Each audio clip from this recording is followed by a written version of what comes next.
আর যে খবরে আমরা দিনভর নজর রেখেছি, তরুণী ধর্ষণ খুনে আমৃত্যু কারাবাস, সঞ্জয়ের যাবজ্জীবন বিরলতম ঘটনা নয় মন্তব্য করেছেন আজ বিচারক।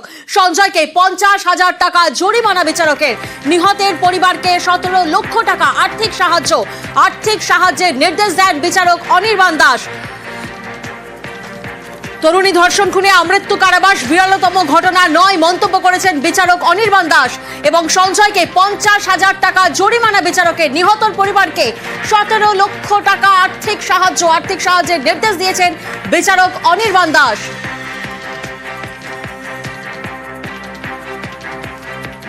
প্রতিনিধি অর্ণব এই মুহূর্তে আমাদের সঙ্গে রয়েছেন সরাসরি শিয়ালদা কোর্ট চত্বর থেকে। অর্ণব, আজ বিচারক অনির্বাণ দাসের পর্যবেক্ষণ পুরো বিষয় কি ছিল?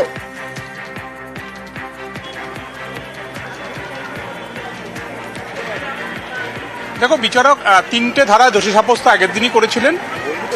ভারতীয় ন্যায় সংহিতার 64, 66 এবং 103 এই 3টে ধারাতে দোষী সাব্যস্ত করার পর 3টে ধারায় আলাদা করে অর্থাৎ ব্রেকআপ দিয়ে কিসে কি সাজা দিচ্ছেন সেটা নির্দিষ্ট করে দেন এবং তাতে 64 নম্বর যেটা ধর্ষণের জন্য তিনি যাবজ্জীবন, একই সঙ্গে 50,000 টাকা জরিমানা করেছেন, অনাদে 5 মাস অতিরিক্ত জেল। 66 ধর্ষণ এবং ধর্ষণের অভিঘাতে ওই কুকর্মের জন্য মৃত্যু বা খুন, এই কারণের জন্য তাকে আমৃত্যু কারাবাস অর্থাৎ জীবনের শেষ দিন পর্যন্ত তাকে জেলের কুঠুরির মধ্যেই কাটাতে হবে। আর খুনের জন্য 103 এই নম্বর ধারার জন্য তাকে যাবজ্জীবন এবং একই সঙ্গে 50,000 টাকা জরিমানা, অনাদে 5 মাস অতিরিক্ত জেলের নির্দেশ দিয়েছেন। এবং এক্ষেত্রে বিচারক স্পষ্ট সঞ্জয় রায়ের তার বক্তব্য শোনেন এবং সঞ্জয় রায়ের তার ফ্যামিলি ব্যাকগ্রাউন্ড, তার কোনো রকম দায়বদ্ধতা রয়েছে কিনা তার পরিবারের প্রতি সেটা জেনে নেওয়ার চেষ্টা করেন। একই সঙ্গে সঞ্জয় রায়কে বলার সুযোগের পাশাপাশি তার আইনজীবীদের বলার সুযোগ দেন এবং প্রায় দীর্ঘক্ষণ শুনানি হয়, প্রায় 15-20 মিনিটের বেশি সময় ধরে শুনানি হয়। এবং সেক্ষেত্রে একটা বিষয় বারবার উঠে আসে, বিচারক এবং সঞ্জয় রায়ের যেটা লিগাল এড অথরিটির তরফ থেকে যে আইনজীবী এসছিলেন, আইনজীবী সেঁজুতি চক্রবর্তী, তিনি কয়েকটা বিষয়ে খুব সুনির্দিষ্টভাবে আলোকপাত করেন। এক, এই ঘটনা আরজি করের ধর্ষণ খুনের ঘটনা, এটা কি আদৌ বিরলতম? বিরলের মধ্যে বিরলতম, এটা কি আদালত খুঁজে পাচ্ছে? এর আগে কি এরকম ঘটনা ঘটেনি? সেটা যেমন উদাহরণ হিসেবে তোলা হয়, পাশাপাশি এটাকেও সামনে আনা হয়, তা হলো যে বিভিন্ন ল স্টাডি যেগুলি রয়েছে আমাদের বিভিন্ন দেশের বিশ্ববিদ্যালয়ে, সেখানে বলা হচ্ছে এই ফাঁসি বা মৃত্যুদণ্ডের সংস্কার প্রয়োজন।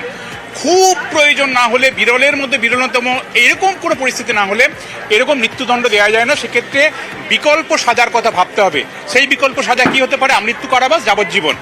তাই হয়তো বিরলের মধ্যে বিরলতম এই ঘটনা নয়, কারণ আমরা কিছুটা হলো জানি যে মুম্বাইয়ের হাসপাতালের যে ঘটনা চিকিৎসকের, সেটা আরও জঘন্যতম ছিল এবং সম্ভবত এই ঘটনাটা বিরলের মধ্যে বিরলতম রাখার জন্য বিচারককে যে শব্দগুলো খরচ করতে হতো অন্তত সেটাও কিন্তু খুঁজে পাননি। তার অন্যতম কারণ সার্কামস্ট্যান্সিয়াল যে এভিডেন্স চেইন, অর্থাৎ পারিপার্শ্বিক তথ্য প্রমাণাদি, প্রায় মূল যে 7টা আমরা দেখাচ্ছি দর্শকদের, অর্থাৎ ডিজিটাল নথি, একই সঙ্গে সিএফএসএল এর বিভিন্ন রিপোর্ট, এই পরপর নথিগুলোকে গেঁথে যে এভিডেন্স বা সাক্ষ্যের যে মালা বা নথির যে মালা তৈরি হয়েছে, সেই মালার মধ্যে কোথাও একটা ইফ বাট রয়ে গেছে, অর্থাৎ যদি কিন্তু রয়ে গেছে।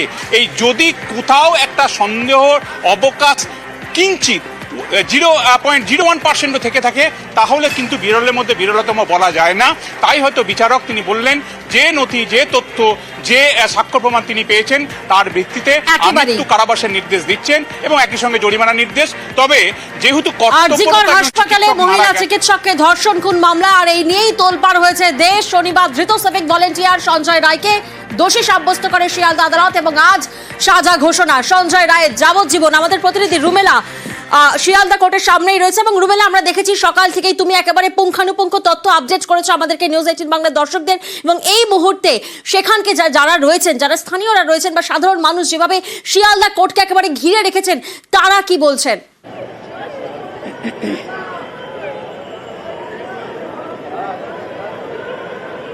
আজকের ছবিটা গত শনিবারের থেকে 18 জানুয়ারি থেকে আলাদা আমরা সকাল থেকেই দেখছিলাম।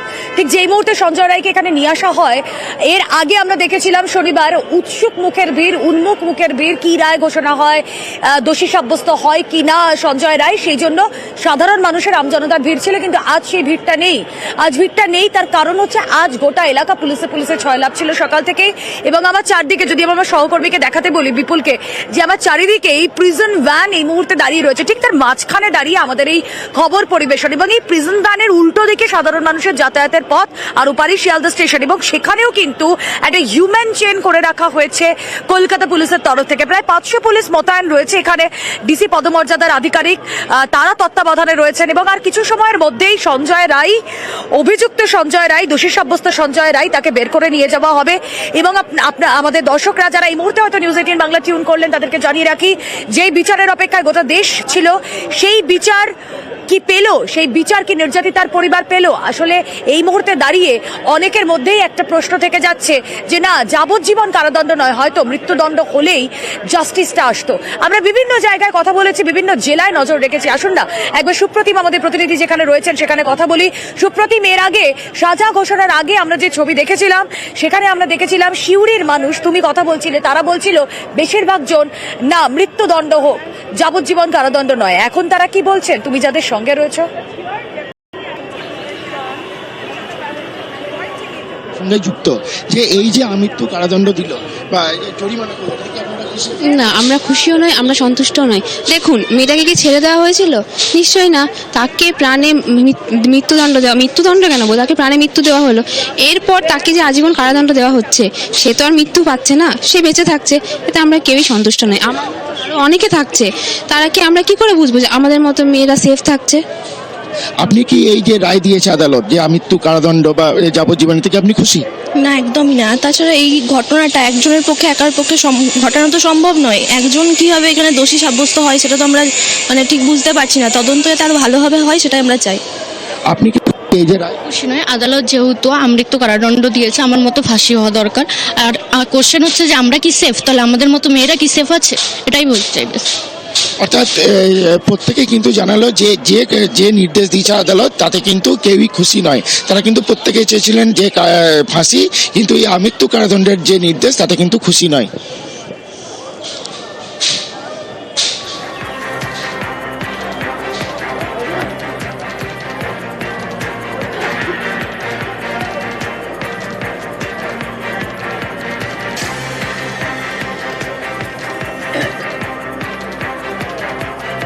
কথা বলছিলাম, আমাদের প্রতিনিধি সুপ্রতিম ছিলেন সঙ্গে, এবং সুপ্রতিম যে রিয়াকশন গুলো নিচ্ছিল তাতে অনেকেই বলছেন ওই যে মিশ্র প্রতিক্রিয়া, কেউ খুশি হতে পারছেন, কেউ পারছেন না। কথা বলবো আবারও, আমাদের প্রতিনিধি অর্ণব হাজরা রয়েছেন সঙ্গে। অর্ণব, 9ই অগস্ট এই ঘটনা ঘটে যাওয়ার পর থেকে এমন কোনো ঘটনা সাম্প্রতিক অতীতে ঘটেছে বলে সত্যিই মনে পড়ে না। অনেকেই বলছিলেন সে কথা, যেখানে গোটা দেশ একসাথে পথে নেমে পড়েছিল। তারা আজকের দিনটার দিকেই তো তাকিয়েছিলেন বিচারের জন্য।